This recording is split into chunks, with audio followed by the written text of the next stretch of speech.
We've all dedicated our lives to the power of the meme, right? I'm gonna tell you about one of the first memes ever. What one? It's called Kilroy Was Here. And he was one of the first memes brought upon the world, dating back to World War II.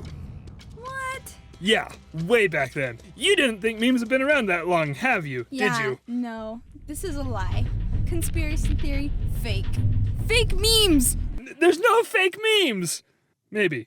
Are all memes fake? You've opened a door here that I was not expecting. This meme sounds made up. Yeah! I have a bachelor's in meme science. What school? Doge University? Oh, I just was not aware that I was dealing with a professional here. An educated professional. So go ahead, tell me about Kilroy Was Here. The worst meme ever. No, the first meme ever. You throwing W's where there should be F's. Kilroy was a simple sketch of a little bald guy peeking over a wall with the words, "Kilroy was here," scratched underneath. But the joy of Kilroy, he became sort of a game to battle weary soldiers, and they would try to scratch him into the most obscure places. And here's where it gets really interesting, Chloe. They went so far as to leading Hitler himself to become worried about this Kilroy, believing he was some sort of super spy. Super spy! Super spy!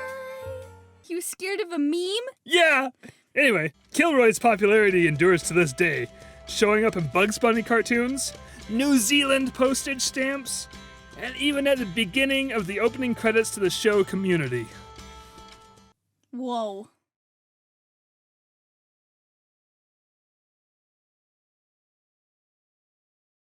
There is a dry lake bed in the heart of Death Valley, where the rocks zoom around in a slow motion frenzy. Zoom? Little zoomies just speeding rocks, just pew, pew, pew, pew, pew, pew. That sounds unsafe. Yeah, could you imagine just being out there and just kapow! Rocks right in the ankles. I'd leave. You probably shouldn't be in Death Valley to begin with. It's in the name, Death Valley. I embrace it. Which part? Sweet release! If I was going to die, I would choose not to die in Death Valley being run over by moving rocks. How fast do these rocks move? Look, at top speeds, they can reach like 5 meters a minute. Look, they're faster than most rocks. I'm not wrong. You're not wrong. I'm not wrong at all. Why do these rocks zoom? 'Cause I know why. Why? Because they're the rocks like on Frozen, those trolls. Oh, those ones are fast. Yeah. Those are fast rocks. They are much faster than these rocks.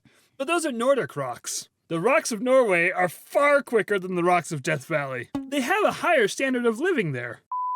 What causes this phenomenon is very thin ice sheets form under the rocks, and then light winds start to melt the ice sheets, and it just creates a nice frictionless surface for the rocks to glide along. And they leave trails behind them. You can actually see where the rocks have been. It's fascinating. It's kind of scary. Yeah, because for the longest time, no one ever saw these rocks move. They just saw the trails behind them. Imagine the first person that went out there was like,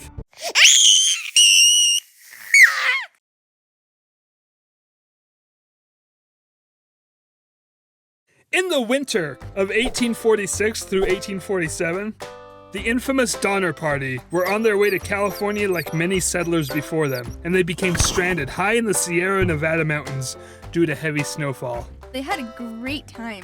They had the best time! Could you imagine a better family vacation? No? Of the 87 members on this family vacation? Alright, we gotta stop calling it a vacation. It was more of a business trip. I'm sure this whole thing was tax deductible. Anyway, of the 87 people that started this trip, 48 of them survived. Oh, awesome, that's half. They did pretty good. However, the ones that did survive kind of resorted to some light cannibalism for survival reasons. Wait, I have a question. Is eating your booger considered cannibalism? That's a good question, because isn't that technically your body's cells? Yeah. You're a cannibal, Harry. I'm gonna throw up. I just want to tell you how we have memorialized the Donner family. Because now, you can go to that spot in California and visit the Donner Memorial State Park. But it also includes a campground! A damn campground! And barbecue. So you can relive the authentic Donner experience.